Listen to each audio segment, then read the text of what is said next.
மன்னவா ஒரு கோயில் இந்த மாளிகை எதற்காக?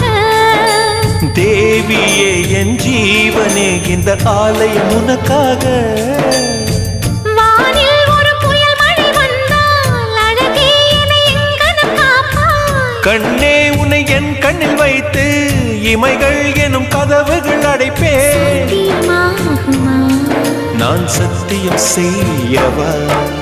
தொடு தொடுவெனவே வானவில் என்னை தூரத்தில் அழைக்கின்ற நேரம்.